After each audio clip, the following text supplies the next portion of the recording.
ದಿಲ್ಲಿ ಸ್ಫೋಟಕ್ಕೆ ಕಾರಣರಾಗಿರುವ ಎಲ್ಲರ ಮೇಲೂ ಕಠಿಣ ಕ್ರಮವನ್ನು ಕೈಗೊಳ್ಳಬೇಕು. ಆದರೆ ಇದರ ಹೆಸರಲ್ಲಿ ಅಮಾಯಕ ನಾಗರಿಕರನ್ನು ಅನುಮಾನದಿಂದ ನೋಡೋದನ್ನು ತಪ್ಪಿಸಬೇಕು. ಎಲ್ಲ ಕಾಶ್ಮೀರಿಗಳನ್ನು ಅಪರಾಧಿ ಸ್ಥಾನದಲ್ಲಿ ನಿಲ್ಲಿಸಿ ಅವ್ರ ಮೇಲೆ ದೌರ್ಜನ್ಯ ಎಸಗಬಾರದು. ಹೀಗಂತ ಜಮ್ಮು ಮತ್ತು ಕಾಶ್ಮೀರದ ಮುಖ್ಯಮಂತ್ರಿ ಒಮರ್ ಅಬ್ದುಲ್ಲಾ ಅವರು ಭಾರತ ಸರ್ಕಾರಕ್ಕೆ ಮನವಿ ಮಾಡಿದ್ದಾರೆ.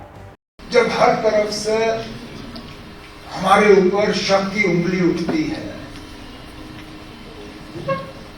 जब हर तरफ से किसी और के करने के वजह से हम सबको बदनाम करने की कोशिश की जाती है, दिल्ली में जो हुआ चंद लोग उसके लिए जिम्मेदार, लेकिन एक ऐसा तासुर पैदा करने की कोशिश की गई कि इसमें हम सब जो है कसूरवार है।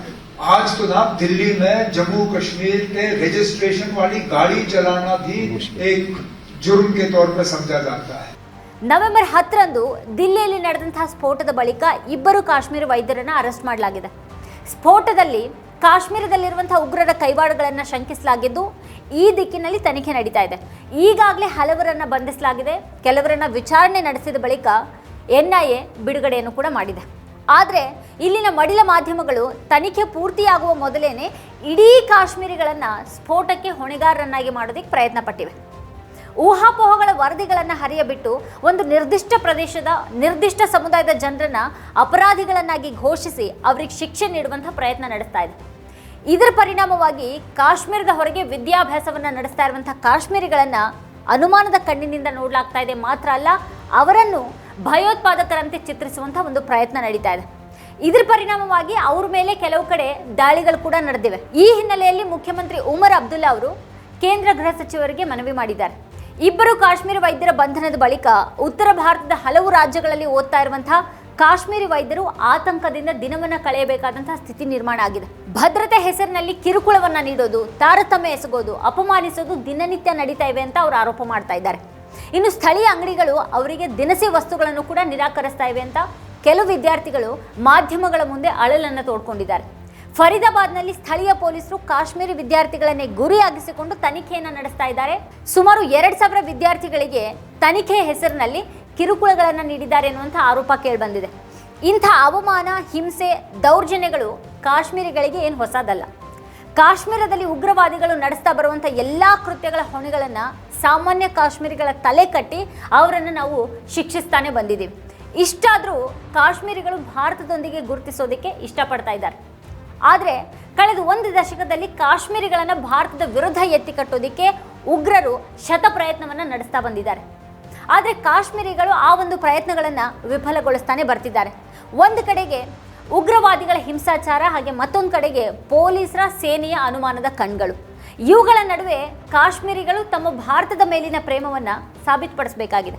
ಕಾಶ್ಮೀರದ ಹೊರಗಡೆ ಬೇರೆ ಬೇರೆ ವಿಶ್ವವಿದ್ಯಾನಿಲಯಗಳಲ್ಲಿರುವಂತಹ ವಿದ್ಯಾರ್ಥಿಗಳು ಭಾರತ ಕಾಶ್ಮೀರದ ನಡುವಿನ ಕೊಂಡಿಗಳಾಗಿದ್ದಾರೆ, ಸೇತುವೆಗಳಾಗಿದ್ದಾರೆ. ಅವರನ್ನು ಅನುಮಾನಿಸಿ ಅವ್ರ ಮೇಲೆ ದಾಳಿ ನಡೆಸೋದು ಅಂತ ಅಂದರೆ ಆ ಸೇತುವೆಗಳನ್ನು ನಾವೇ ಧ್ವಂಸಗೊಳಿಸಿದಾಗತ್ತೆ. ಪಹಲ್ಗಾಮ್ ದಾಳಿಯ ಸಂದರ್ಭವನ್ನೇ ಇಲ್ಲಿ ಉದಾಹರಣೆಗೆ ತೆಗೆದುಕೊಳ್ಳೋಣ. ಭದ್ರತಾ ವೈಫಲ್ಯದ ಲಾಭವನ್ನು ಪಡೆದುಕೊಂಡು 4 ಮಂದಿ ಉಗ್ರರು ಭಾರತದ ಪ್ರವಾಸಿಗರ ಮೇಲೆ ಯದ್ವಾ ತದ್ವಾ ಗುಂಡಿನ ಸುರಿಮಳೆಗೈದರು.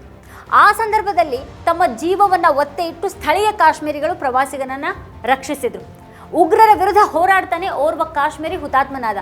ಅವತ್ತು ಸ್ಥಳೀಯ ಕಾಶ್ಮೀರಿಗಳು ಪ್ರವಾಸಿಗರ ನೆರವಿಗೆ ಧಾವಿಸದೇ ಇದ್ದಿದ್ರೆ ಸಾವಿನ ಸಂಖ್ಯೆ ಇನ್ನೂ ಕೂಡ ಹೆಚ್ಚಾಗ್ತಾ ಇತ್ತು. ತಮ್ಮನ್ನು ರಕ್ಷಿಸಿದಂತಹ ಕಾಶ್ಮೀರಿಗಳ ಬಗ್ಗೆ ಪ್ರವಾಸಿಗರೇ ಕೃತಜ್ಞತೆಯ ಮಾತುಗಳನ್ನಾಡಿದ್ದಾರೆ. ಘಟನೆ ನಡೆದು 1 ಗಂಟೆಯ ಬಳಿಕ ಅಲ್ಲಿ ಭದ್ರತಾ ಸಿಬ್ಬಂದಿ ಆಗಮಿಸಿದ್ರು. ಅಲ್ಲಿಯವರೆಗೆ ಪ್ರವಾಸಿಗರನ್ನ ಕಾಪಾಡಿದ್ದು, ಅವರಿಗೆ ಧೈರ್ಯ ಹೇಳಿದ್ದು ಸ್ಥಳೀಯ ಕಾಶ್ಮೀರಿಗಳಾಗಿದ್ರು. ಒಂದು ವೇಳೆ ಕಾಶ್ಮೀರಿಗಳ ಎಲ್ಲರೂ ಕೂಡ ಉಗ್ರವಾದಿಗಳಾಗಿದ್ರೆ ಇದು ಸಾಧ್ಯ ಆಗ್ತಿತ್ತಾ?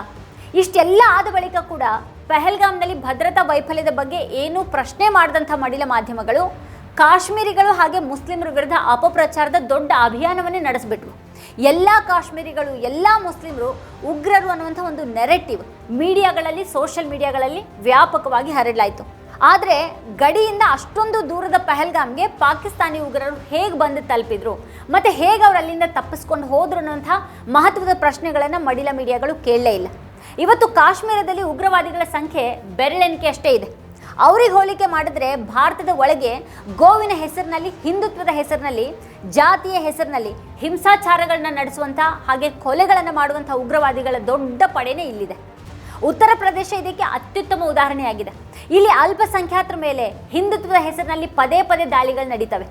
ಇಲ್ಲಿ ನಡೆಯುವಂಥ ಗುಂಪು ದಾಳಿಗಳು ಕಾಶ್ಮೀರದಲ್ಲಿಯೂ ಕೂಡ ನಡೆಯೋದಿಲ್ಲ. ಹಾಗಂತ ಇಡೀ ಉತ್ತರ ಪ್ರದೇಶದ ಜನರನ್ನೇ ನಾವಿಲ್ಲಿ ಅನುಮಾನಾಸ್ಪದವಾಗಿ ನೋಡೋದಕ್ಕೆ ಸಾಧ್ಯ ಇದೆಯಾ? ಮಣಿಪುರದಲ್ಲಿ ಕೂಕಿ ಬುಡಕಟ್ಟು ಸಮುದಾಯದ ಮೇಲೆ ಬರ್ಬರ ಹಿಂಸಾಚಾರಗಳನ್ನು ನಡೆಸಿದಂಥ ಉಗ್ರರು ಕಾಶ್ಮೀರಿಗಳೇನಲ್ವಲ್ಲ. ಕಾಶ್ಮೀರ ಅಂತ ಅಂದರೆ ಕೇವಲ ಭೂಭಾಗ ಅಲ್ಲ, ಅದು ಬರೇ ಸೇನೆಯ ಕೋವಿಯ ಮೂಲಕ ಅದನ್ನು ನಮ್ಮದಾಗಿಸಿಕೊಳ್ಳೋದಕ್ಕೆ ಸಾಧ್ಯ ಇಲ್ಲ ಅನ್ನೋದನ್ನು ಕಳೆದ 1 ದಶಕದಿಂದ ಕಂಡುಕೊಂಡಿದ್ದೀವಿ ನಾವೆಲ್ಲ.